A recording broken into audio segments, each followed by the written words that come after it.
Niger, petit retour sur ce qu'il s'est passé il y a 2 mois et sur la situation actuelle après le coup d'État. Le 26 juillet 2023, un coup d'État militaire a renversé le président du Niger, Mohamed Bazoum.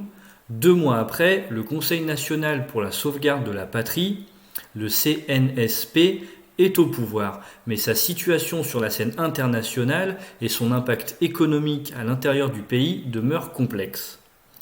Il y a exactement 2 mois, les militaires ont pris le contrôle à Niamey le 26 juillet 2023, suscitant immédiatement la condamnation de la CEDEAO qui a imposé des sanctions économiques sévères au pays.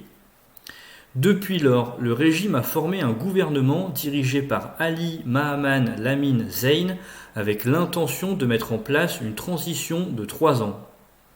Malgré une confrontation réussie avec la France qui a abouti au futur départ de son ambassadeur et de ses 1500 soldats, le pouvoir de la junte demeure fragile.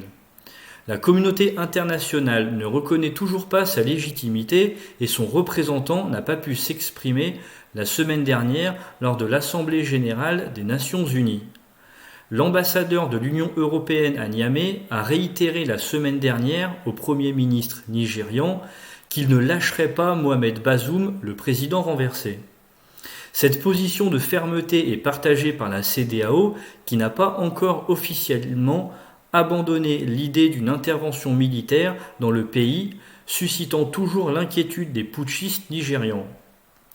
Cette crainte se manifeste par le déploiement régulier de véhicules blindés sur les principales routes entourant la capitale nigérienne.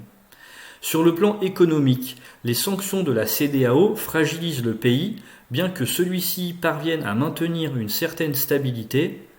La fermeture des frontières avec le Nigeria et le Bénin impacte l'approvisionnement en biens de première nécessité, entraînant notamment une hausse des prix des céréales de base. Cependant, la situation n'est pas aussi dramatique qu'on aurait pu le craindre, selon l'économiste Ibrahim Adamou Louché. Si les sanctions perdurent, la situation pourrait se détériorer dans les semaines à venir, avec des conséquences économiques et une dégradation de la sécurité qui pourrait affaiblir davantage le pouvoir de la junte et tendre les relations entre les généraux. Pour l'instant, les militaires entendent maintenir leur emprise sur le pouvoir, affirmant que leur période de transition durera un maximum 3 ans. Merci d'avoir suivi cette vidéo, n'hésitez pas à partager, liker, commenter. Si vous souhaitez me soutenir et que vous aimez mon travail, abonnez-vous. Vous pouvez aussi activer la cloche pour être au courant de chaque nouvelle info. Passez tous une bonne et agréable soirée ou journée. À la prochaine.